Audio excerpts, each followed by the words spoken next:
السلام عليكم ورحمة الله وبركاته. صباح الورد والفل والقمر وصباح الستر والصحة على عيونكم حبايبي. رمضان كريم عليكم. الأيام الجميلة الجميلة الجميلة خلاص هتبدأ. بجد والله العظيم يا بنات، أجواء رمضان دي بتحسسك بفرحة من قبل ما تبدأي. بتحسي كده ببهجة وبارتياح غريب أساسا.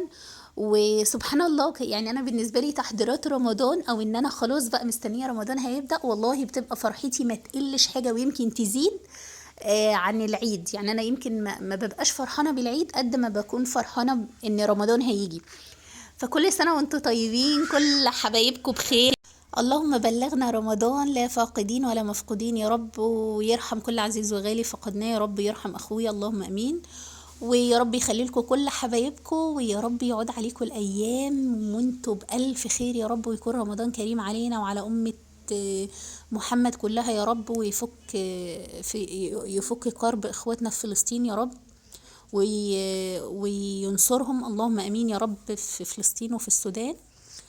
وجايه بقى اقولك بالفيديو ده يا بنات، اي واحده كسوله، مش كسوله قوي بصراحه، اي واحده كسوله زيي او اي واحده اتكعبلت كده واتاخرت في تنظيفات البيت والفرش وكده، ما تيأسيش. تمام. انا الروتين ده كله عملته في يوم واحد. بصراحه اتكعبلت الفتره اللي فاتت، وكل ما بص الاقي كل الناس ما شاء الله خلصت وزينت البيت وكده، وانا لسه ما عملتش اي حاجه. يعني هو في ايه؟ انا مالي نايمه عن نفسي كده ليه من ساعه ما نضفت المطبخ؟ طبعا هو ده كان العبء الكبير جدا، بس الحمد لله كنت خلصت منه. و...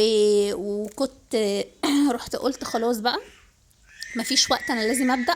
صحيت الصبح كده روتين من اول اليوم. اول حاجه عملتها لميت كل ستاير البيت ورحت مشغله دورتين غسيل. غسيل الستاير، قلت عشان انشرهم اول حاجه واسيبهم ان هم ينشفوا، وابدا بقى ان انا ازعق في البيت واشوف بقى التنظيفات. وفي اليوم ده كمان كنت هعمل اكل يا بنات، قلت ان انا هعمل حاجه سريعه كده، وهيكون الستاير نشفت عشان على اخر النهار اخدهم اعلقهم واظبط الدنيا، ويبقى انا خلصت التنظيفه بتاعتي. تمام.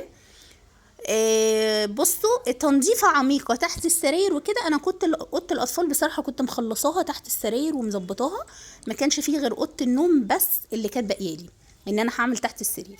فانا حاولت على قد ما اقدر في الفيديو ده ان انا مطولش عليكم كتير يا بنات. انا مجرد الهدف من الفيديو اللي لحد دلوقتي ما عملش، الحقي نفسك واعملي بسرعه. حتى لو بدأ معانا رمضان يا بنات، قسمي. والله اللي ملحقش وتقول مثلا انا ملحقتش خلاص ورمضان خلاص، قسمي في خلال رمضان. طبعا يوم رمضان بيعدي بسرعه جدا. حاولي ان انت كل يوم اعملي حاجه، وان شاء الله كده عشان ما تكركبيش الدنيا كلها فوق دماغك. مسكت البيت كله زعفته وخليته زي الفل يا بنات بعد ما شلت الستاير.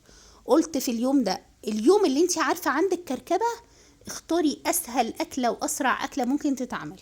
تمام. في اكلات كتير بتنفع في التوقيت ده. رحت مسكت، كان عندي بانيه. رحت مسكته قطعته وقلت ان انا هعمله، تبلته بتتبيله الشاورما، حطيت له زبادي وتوابل شاورما وملح وفلفل اسود وكده. ورحت ماسكه عامله بشاميل سريع جدا، وحطيت اللبن. وبعد ما حطيت اللبن، بعد ما حمرت الدقيق وكده، ورحت حاطه اللبن، رحت نازله عليه بشويه جبنه موتزاريلا تدي معانا طعم. تمام.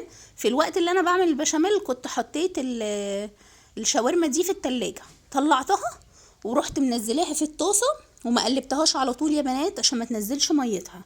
سبتها لما خدت صدمه خالص، حتى اللي بدات اقلب فيها. بعد ما خدت الصدمه معايا، نزلت طبعا بشويه فلفل الوان كده من الحلو اللي مفرزاه في التلاجة ده، ما بستغناش عنه.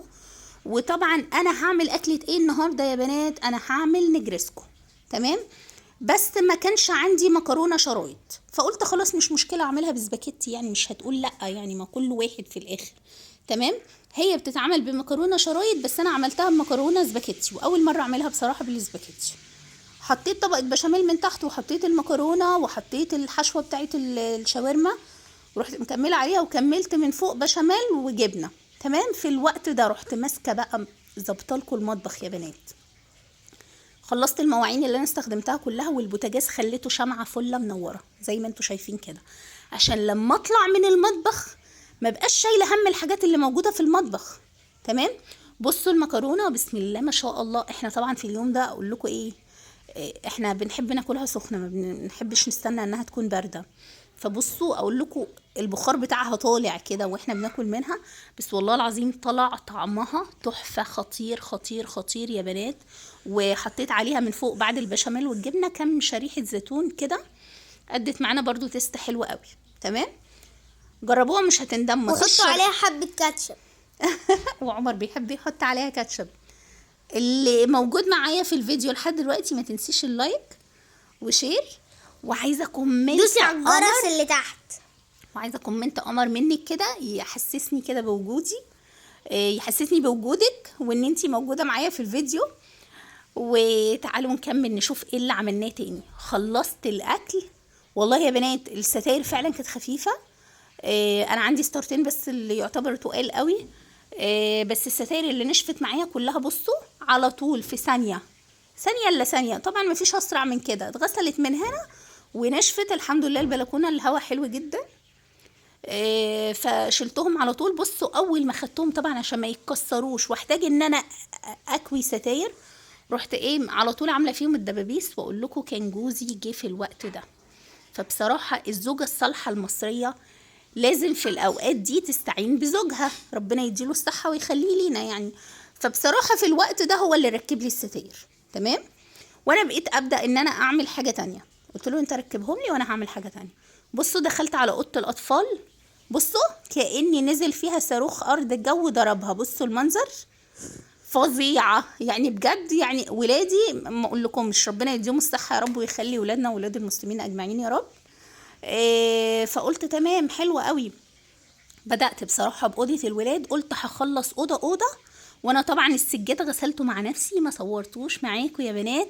ده من ضمن الحاجات اللي انا عملتها بعد ما خلصت المطبخ في الفترة اللي انا كنت غايبة عنكم فيها.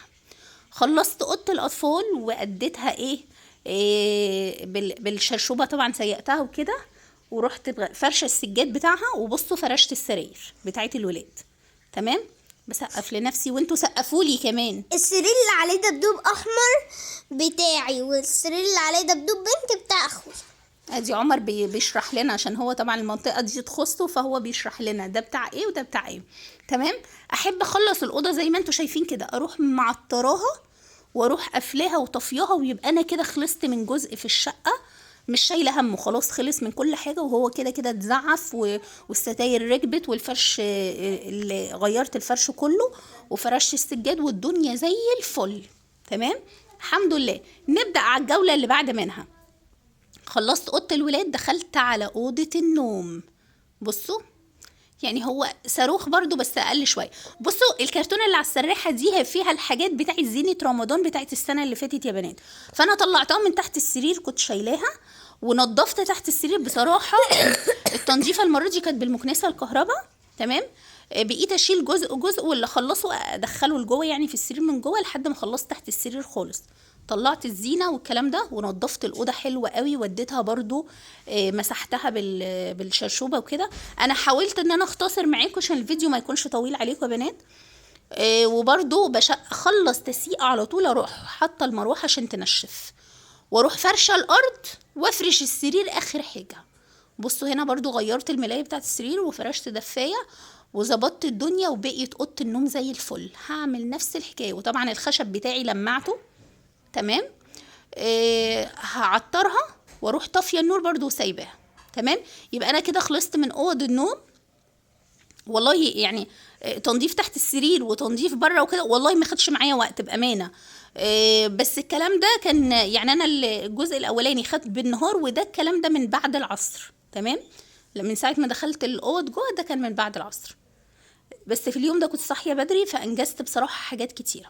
بصوا الاوضه بتلمع وزي الفل يا بنات. انا كل ده بحاول انجز بسرعه عشان عايزه اعلق الزينه. وهنعلق الزينه ازاي؟ لازم البيت يكون فله شمعه منوره طبعا، ما ينفعش ان احنا نعلق واحنا بيتنا مكركب او في حاجه.